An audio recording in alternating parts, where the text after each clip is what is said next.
Last summer, I was stuck, creatively frozen. I'd been working on this massive video project for weeks, and nothing, absolutely nothing, was clicking. Then something strange happened. A massive storm rolled into the city, power out, streets empty. I sat there watching lightning flash through the window, and suddenly, the story I'd been struggling with became crystal clear. It felt like the storm flipped a switch in my brain. At first, I chalked it up to coincidence, but then I started digging. And what I found was fascinating. It turns out that throughout history, storms have been the spark behind some of humanity's biggest creative breakthroughs. But why? Why do storms make us more creative? Turns out there's a scientific reason, and it starts in the sky. When a storm hits, the atmosphere fills with negative ions, tiny charged particles, and when we breathe them in, our bodies respond. Research from the University of California shows these ions can increase serotonin, the neurotransmitter tied to mood, focus, and cognitive flexibility. In other words, storms literally boost our brain chemistry in ways that support creativity. But it's not just chemistry, it's also about sound.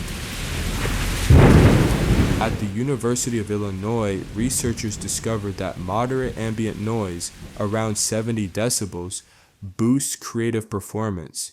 And guess what? That's exactly the sound level of steady rainfall. Too loud, distracting, too quiet, stifling. Rain hits that perfect in-between zone where new ideas start to flow. There's also something called the incubation effect, when storms force us to stop. No Wi-Fi, no plans, just a moment to pause. And it's in those moments of stillness when we're not consciously trying to solve a problem that our unconscious gets to work. And it's not just modern science. Our brains may have evolved to think better during storms. Imagine early humans, no shelter, no tools, a thunderstorm overhead. Those who could think creatively, find shelter, solve problems quickly, survived. Those who couldn't, didn't. So maybe our brains are still wired to treat storms as a trigger for deep thinking. In mindfulness traditions, storms are seen as sacred moments of awareness, and neuroscience backs this up. At Harvard, researchers found that during intense sensory experiences, like a thunderstorm, our default mode network goes quiet. That's the part of the brain tied to overthinking and self-judgment, the enemies of creativity. Today, storm sounds are some of the most popular ambient playlists among creatives. Writers, designers, coders, even big tech companies like Google and Microsoft are adding simulated storms to their workspaces. So what can we take from all this? First, don't fight the interruption. When a storm forces a break, lean into it.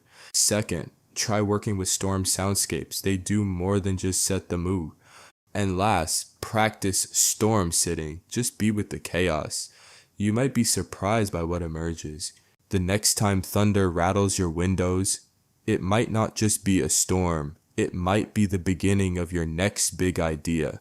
If this sparks something in you, don't forget to hit subscribe. We will be sharing more weather-related stories that make you smarter. Stay tuned.